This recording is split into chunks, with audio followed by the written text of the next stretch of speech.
نحمده ونصلي على رسوله الكريم اما بعد فاعوذ بالله من الشيطان الرجيم بسم الله الرحمن الرحيم رب اشرح لي صدري ويسر لي امري واحلل عقدة من لساني يفقهوا قولي اللهم انفعنا بما علمتنا وعلمنا ما ينفعنا وزدنا علما اللهم انك عفو تحب العفو فاعف عنا۔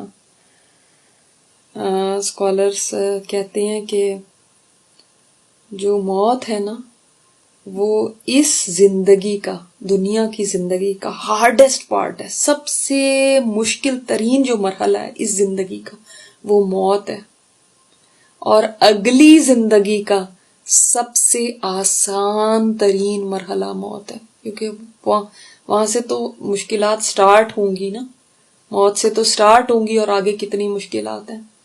تو جن کے سروں پر ایسی تلوار لٹک رہی ہے اور ان کا ایمان ہے کہ یہ سب کچھ سچ ہے، وہ کیسے سو سکتے ہیں؟ ان کو تو ہوش آ جانا چاہیے۔ وہ کیسے غافل ہو سکتے ہیں جن کو آگے کی گھاٹیاں نظر آ رہی ہوں کہ آگے کیا کیا ہے، اور اس سے ہم سب کو گزرنا ہے۔ کوئی اس میں پلیز یہ نہ سوچے ہمیں ڈرا رہے ہیں یا کیا، ڈرنے کی بات نہیں ہے۔ اگر کبوتر بلی کو دیکھ کے آنکھیں بند کر لیتا ہے تو اس کی بے وقوفی ہے نا، اس سے بلی غائب تو نہیں ہو جائے گی۔ تو ہم بھی آنکھیں بند کرنے والے نہ رہیں، تیاری کریں۔ اوہو ہمیں تو ڈر لگ جاتا ہے، بھئی اس میں ڈرنے کی کیا؟ جب یا تو یہ ہو کہ ہمارے ڈرنے سے یہ مرحلے ختم ہو جائیں تو ہم سب ڈر لیتے ہیں، لیکن جب یہ ختم نہیں ہونے تو خود کو خام خواہ کا ایک دھوکہ دیے رکھنا، ہمیں تو ڈر لگتا ہے اس لیے ہم نے سننی ہی نہیں ہے بات، یہ تو بے وقوفی ہے، کیونکہ آپ سنیں گے نہیں تو آپ تیاری نہیں کریں گے۔ اور یہ جو ہماری ڈائری ہے یہ بھی صرف ہمیں جگانے کے لیے ہے، ڈرانے کے لیے نہیں ہے، کیونکہ ضروری نہیں کہ کسی کے ساتھ ایسا کبھی مرحلہ ہو، اور اللہ نہ کرے کبھی ہو، لیکن موت کا مرحلہ تو سب کے ساتھ ہے نا۔ وہ ریگریٹس جو ایک انسان کو موت کے وقت ہوتے ہیں وہ اس ڈائری میں بتائے گئے ہیں، لیکن چونکہ بہت سارے لوگوں کی موت ایسے ہوتی ہے کہ ان کو مہلت ہی نہیں ملتی کچھ بتانے کی، تو ان کے خیالات پتہ ہی نہیں چلتے۔ بعض لوگوں کو مہلت مل جاتی ہے، اب وہ اس کنارے پر کھڑے ہو کے کیا کہتے ہیں وہ ہمیں اس ڈائری سے پتہ چلتا ہے، ان کو کیسا محسوس ہوتا ہے۔ وہ زندگی کی حقیقت کو جیسے دیکھ سکتے ہیں وہ اور لوگ نہیں دیکھ سکتے۔ تو اصل میں ہم سب سو رہے ہیں، ہم جاگتے اس وقت ہیں جب زندگی اختتام کو پہنچ جاتی ہے۔ ہم سوچتے ہیں نا وہ فلاں وہ ہمیشہ کی نیند سو گیا، وہ سو نہیں گیا، وہ تو جاگ گیا۔ ہم میں سوئے ہوئے، وہ نہیں سویا ہوا۔ جس کو آپ سوچتے ہیں نا یہ سو گیا، وہ نہیں سویا ہوا، اس کو تو سب کچھ اب نظر آنے لگا ہے، اس کے آگے تو حقیقت کھل گئی ہے۔ تو آپ لوگوں کو یہ ڈائری اس لیے سنائی جا رہی ہے تاکہ اس سے سبق لیں، یہ کوئی صرف ایسے ہی باتیں نہیں ہیں، یہ ہمارے لیے بہت بڑا میسج ہے۔ آج دیکھتے ہیں اس کا پارٹ 5، گمنام کی ڈائری۔ کل رات کے رونے نے میرا سر بھاری کر دیا تھا، آنکھیں جل رہی تھی۔ اب تو یہ حال ہو چکا ہے کہ رونا بھی مشکل لگتا ہے، اور نیکیاں کرنا تو ناممکن ہے، نہ روزہ، نہ قرآن، نہ کوئی نفل، مگر وہ نیکیاں جو بہت ہلکی ہوا کرتی تھی جیسے ذکر کرنا، اس میں بھی اب مشکل ہوتی ہے، کیونکہ کبھی غنودگی آتی ہے، کبھی ہوش آتا ہے۔ دعائیں کرنے کی کوشش کرتی ہوں تب بھی ذہن ہی نہیں چلتا۔ جب اچھی حالت میں ہوتی تھی تب بھی دعا کرنی نہیں آتی تھی، تو اب کہاں سمجھ میں آئے گا کہ کیسے مانگوں، کیا مانگوں۔ دواؤں کی وجہ سے ہر وقت ذہن دھندلا سا رہتا ہے۔ میں نے پلان تو یہی کیا ہوا تھا کہ جب بچوں سے فارغ ہو جاؤں گی سب کی شادیاں ہو جائیں گی، اپنے پیروں پر کھڑے ہو جائیں گے، پھر آرام سے سکون سے بڑی اچھی عبادت کروں گی، پھر ٹائم بھی ہوگا، بے فکری بھی ہوگی، ویسے بھی بھاگ دوڑ کم ہی ہوگی، تب قرآن کی کلاسیں بھی دل لگا کے لیا کروں گی، بڑی نیک بن جاؤں گی۔ پلاننگ تو بڑی لمبی کی تھی مگر مہلت نہیں ملی، سوچا تو بہت کچھ کرنے کا تھا، مگر جب بیماری کا پتہ چلا تو بس آنن فانن اتنی تیزی سے صحت گری کہ کچھ سمجھ ہی نہیں آیا۔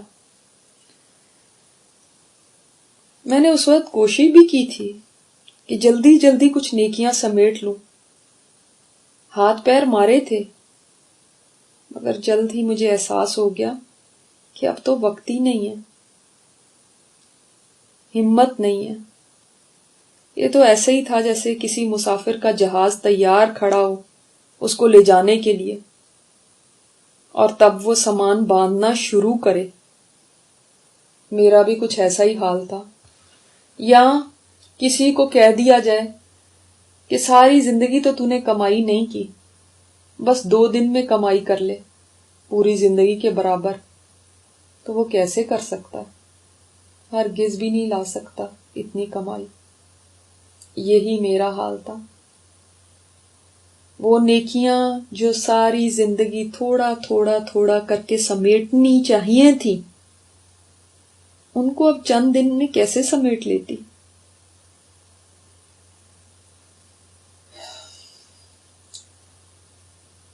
انسان جلدی جلدی نیکیاں کرنے کا تب سوچتا ہے جب آلریڈی دیر ہو چکی ہوتی ہے۔ کبھی اپنے اوپر غصہ بھی بہت آتا ہے کہ کیا مجھے پتا نہیں تھا کہ مجھے جانا ہوگا ایک دن؟ پتا تھا، پھر بھی اتنی لاپرواہی کیوں؟ ٹھیک ہے، یہ نہیں پتا تھا کہ کب جانا ہے، مگر یہ تو اچھی طرح پتا تھا نا کہ ضرور جانا ہے، تب بھی میں ٹالتی رہی۔ یہ تو اس بیماری کا پتہ نہ چلتا تو مجھے 6 ماہ جو ہوش کے ملے ہیں وہ بھی نہ ملتے۔ بیماری تو میرے لیے رحمت بن گئی۔ بیماری نے تو وہ کچھ سکھا دیا جو میں ویسے کبھی نہیں سیکھ سکتی تھی۔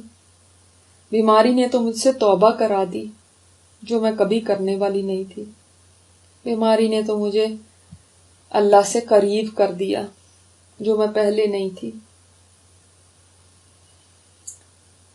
یہ بھی تو ہو سکتا تھا کہ میں کسی ایکسیڈنٹ میں اچانک دنیا سے چلی جاتی اور یہ تمام باتیں سوچنے کا موقع ہی نہ ملتا، ندامت کے چند آنسو بہانے کا بھی موقع نہ ملتا، اللہ کے سامنے توبہ کرنے کا، رونے کا چانس بھی نہ ملتا۔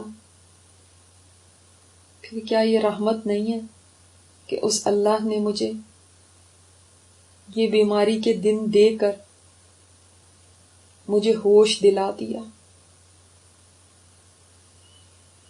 پیاری بہنوں، جب انسان کے لیے سب کچھ ٹھیک چل رہا ہوتا ہے نا، تو یہ باتیں سننی بھی اس کو بھاری لگتی ہیں۔ وہ کہتا ہے کیوں اپنا مزہ خراب کروں؟ سوچنی بھی بری لگتی ہیں، ڈپریسو لگتی ہیں، بیکار لگتی ہیں۔ شاید آپ بھی میری اس ڈائری کو یہ کہہ کر بند کر دیں گے کہ مجھ سے تو سنی نہیں جاتی یہ باتیں۔ تو کوئی بات نہیں، میں بھی ایسے ہی کہا کرتی تھی۔ السلام علیکم۔ سلام کی آواز نے میری سوچوں کا سلسلہ توڑ دیا۔ میری چھوٹی بیٹی اور فوزی آپا ہاتھوں میں بیگ لیے کھڑی تھی۔ دونوں نے مجھے گلے لگا کر میرا حال پوچھا۔ فوزی آپا میری بڑی بہن ہے، یہ وہی بہن ہے جن سے عرصہ دراز تک میری ناراضگی رہی تھی۔ بچوں کے رشتوں پر ناراضگی جو شروع ہوئی تو ختم ہونے کا نام نہیں لیتی تھی۔ بول چال بند ہو گئی تھی۔ جب اماں ابا نے صلح بھی کرا دی تب بھی دل صاف کہاں ہوئے تھے۔ جب ایک دوسرے کو دیکھتے تھے تو ہمیشہ وہ مجھے کچھ نہ کچھ سنا دیتی تھی، جیسے کہ طاق میں رہتی ہوں کہ کوئی موقع ہاتھ لگ جائے تو کچھ کہہ دوں. اور میں بھی کوئی کم نہ تھی، ہٹتی تو میں بھی نہیں تھی. کیوں؟ اس لیے کہ دل میں جو کینے پالے ہوئے تھے وہ کہاں چین سے بیٹھنے دیتے تھے. صلح کر کے بھی ہمارے تعلقات کبھی نارمل ہوتے ہی نہیں تھے. جہاں یہ نظر آ جاتی میں ڈیفینسو ہونے لگتی کہ اب یہ کچھ کہیں گی تو میں جواب میں یہ کہوں گی. اور تو اور بچوں سے بھی ڈسکس کر کر کے ان کو اتنا بدظن کر دیا تھا خالہ سے کہ وہ ان کے گھر جانا تک پسند نہیں کرتے تھے. صرف میری یہ چھوٹی بیٹی ہمیشہ کہا کرتی تھی موم جانے دینا، چھوڑ بھی دیں.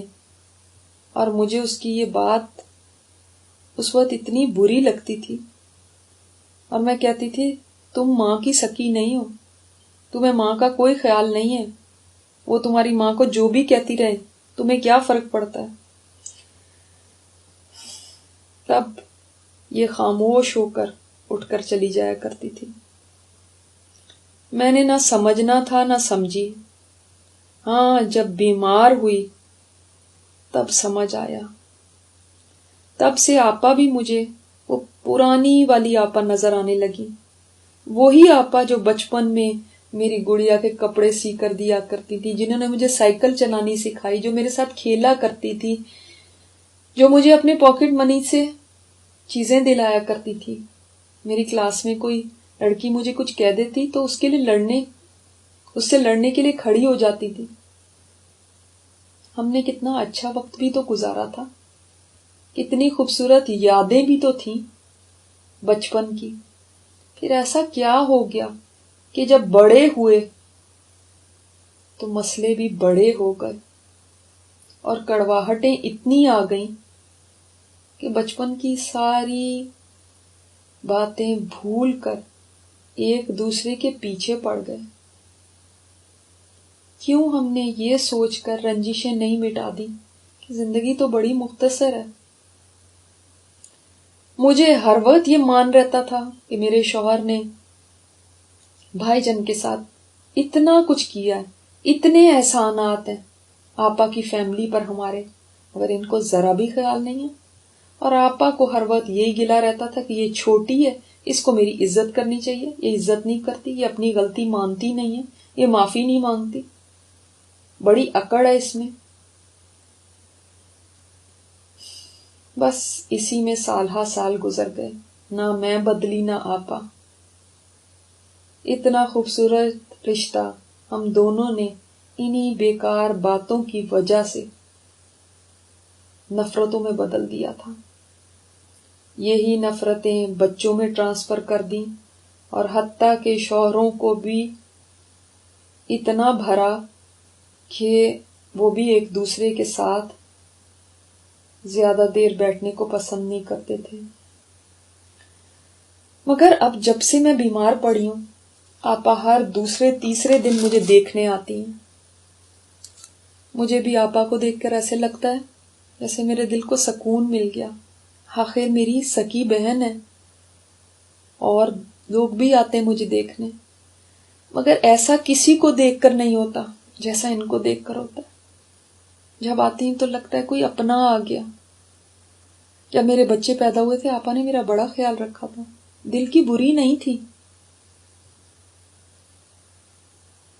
میرے اندر سے آواز آئی، یہ اب تمہیں احساس ہوا ہے، پہلے ہی سوچ لیتی تو کچھ فائدہ تھا. آپا میرے بستر کے پاس کھڑی تھی، میرا ہاتھ انہوں نے پکڑا ہوا، میرے ہاتھ کو چومنے لگی. وہ کہنے لگی تم ٹھیک ہو جاؤ گی، دیکھنا، ڈاکٹروں کی باتوں پر مت جانا، ان کو کیا پتا، میں تو دن رات تمہارے لیے دعائیں کر رہی ہوں، بس تم نے ہمت کرنی ہے. آپا جب بھی آتی مجھے حوصلہ دیتی تھی. اور اس کے بعد ہمیشہ کی طرح رونے لگی. باتیں کرتے کرتے پھر ایسے پھوٹ پھوٹ کے رونے لگتی تھی. ہر بار ان کا یہی حال ہوتا. مجھے کہاں پتا تھا کہ ان کے دل میں میرے لیے اتنی محبت ہے. جتنے بھی ہمارے درمیان تعلقات خراب ہو جاتے، آخر ہم ایک ماں باپ کی اولاد ہی تھے، خون تو ایک تھا. میرے سارے گلے شکوے کینے شکایات ختم ہو چکی تھی. حالانکہ میں تو وہ ہوا کرتی تھی جس کو کوئی چھیڑ دیتا تو شکایتوں کی لمبی لسٹ ہوتی تھی میرے پاس آپا کے خلاف. اور پتہ نہیں میں کیا کیا باتیں لیے بیٹھے رہتی تھی. مگر اب سبھی غائب ہو گئی. اب مجھے یاد بھی نہیں ہے کیا گلے شکوے تھے. حالانکہ کسی نے مجھے سمجھایا نہیں ہے، کسی نے مجھے معافی پہ لیکچر نہیں سنایا، کسی نے مجھے خون کا واسطہ نہیں دیا. تب بھی سب شکایات دور کیسے ہوئیں؟ اس کا راز آپ کو آج بتانا چاہوں گی. اور وہ راز یہ ہے کہ بس اپنے جانے کو یاد رکھیں. یہ یاد رکھیں چلے جانا ہے، میرے پاس چند دن کا وقت رہ گیا، تب کوئی بھی برا نہیں لگے گا. صبح میری نند مجھ سے ملنے آئی تھی، اس سے بھی میری کبھی نہیں بنتی تھی. ہر وقت ہم میں کچھ نہ کچھ چلتا ہی رہتا تھا، مگر اس کے ساتھ بھی اب جیسے خود بخود سب ٹھیک ہو گیا. نہ وہ مجھ سے کوئی گلہ کر رہے، نہ میرے پاس کوئی بات ہے شکایت کی اس کے لیے.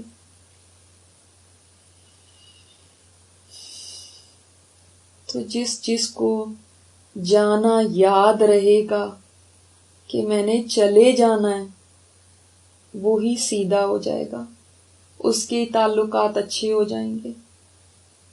اور اگر آپ ان لوگوں میں سے ہیں جو کہتے ہیں مجھ سے معاف نہیں کیا جاتا، میں اس کو نہیں بخشوں گی، تو یہی میں بھی کہا کرتی تھی، اس لیے کہ جانا یاد نہیں تھا. جب سے اس بیماری نے جانا یاد دلایا ہے، دل صاف ہو گئے. اور جب اپنا دل صاف ہو جائے تو کیا فرق پڑتا ہے دوسرا کیا سوچتا ہے.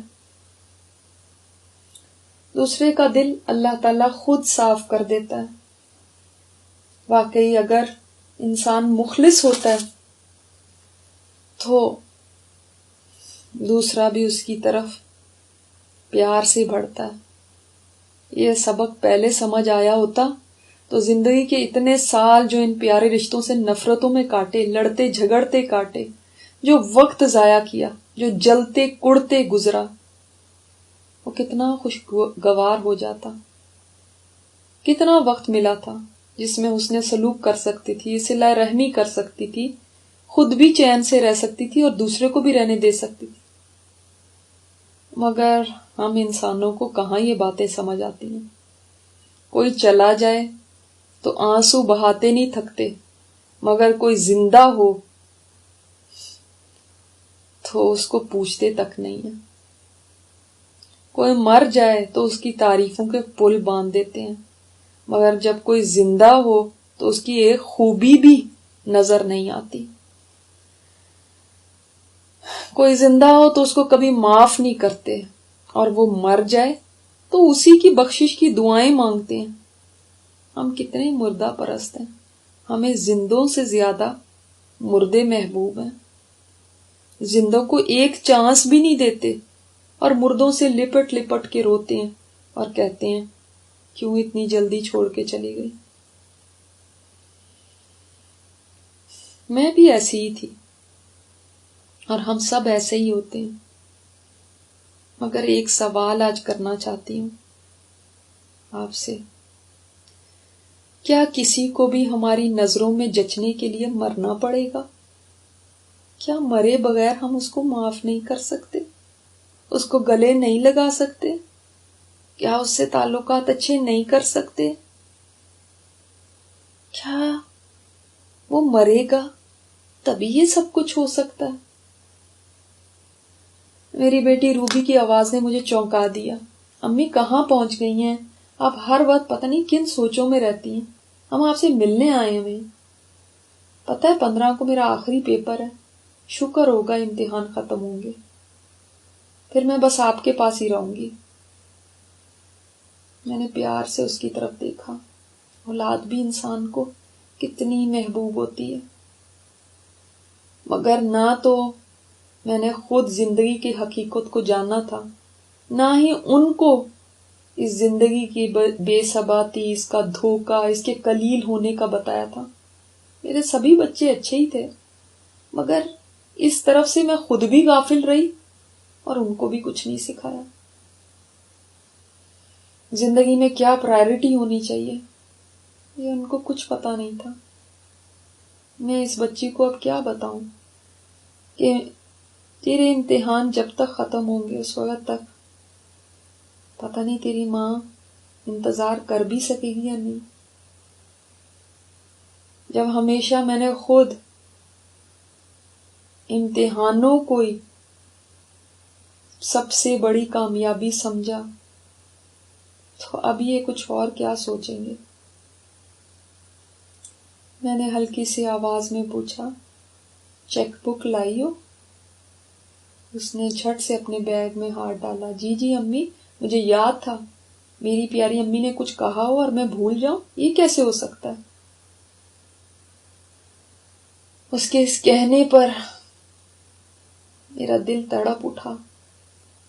واقعی کاش تیری امی نے تجھے وہ سب کچھ سکھایا ہوتا، وہ سب کچھ کہا ہوتا جو تیری ہمیشہ کی زندگی کے کام آتا اور تو اس کو کبھی نہ بھولتی.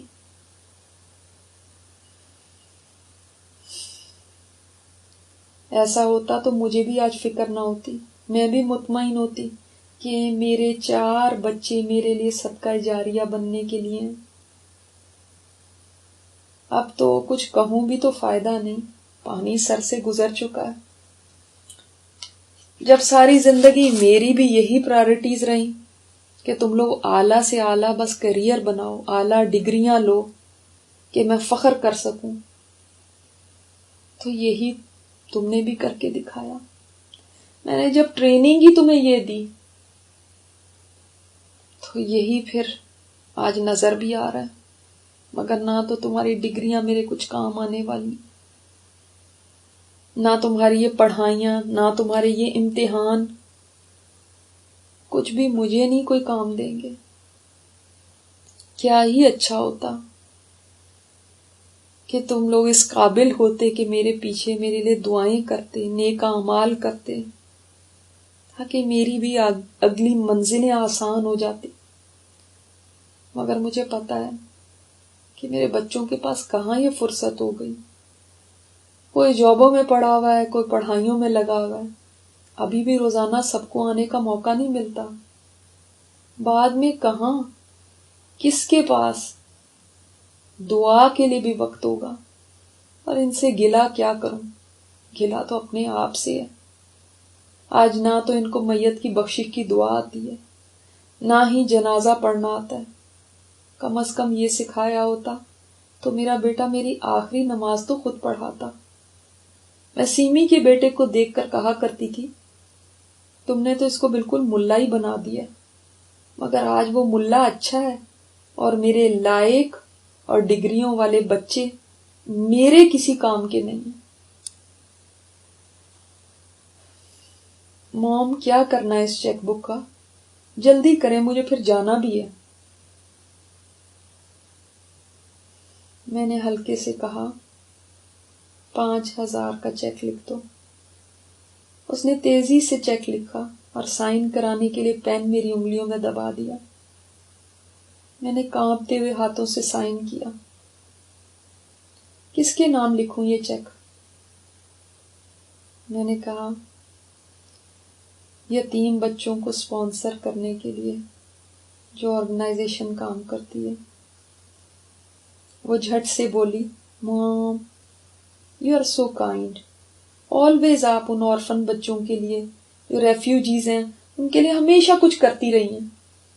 اس کی یہ بات سن کر جیسے میرا دل خوشی سے باغ باغ ہو گیا، آنسوؤں سے میری آنکھیں ڈبڈبانے لگی۔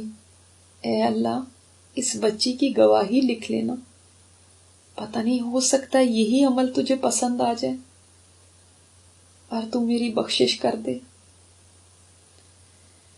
کیسے اب چھوٹی چھوٹی نیکیاں مجھے اتنی قیمتی لگنے لگی ہیں، اتنی محبوب ہو گئی ہیں کہ دل چاہتا ہے ان کو سینے سے لگا لوں، اور کیسے چھوٹے چھوٹے گناہ بھی مجھے اتنے بھاری لگنے لگے ہیں، اتنے قابل نفرت لگتے ہیں کہ دل چاہتا ہے ان کو کبھی نہ دیکھو۔ یہ تھا آج کا آپ کا گمنام کی ڈائری کا حصہ۔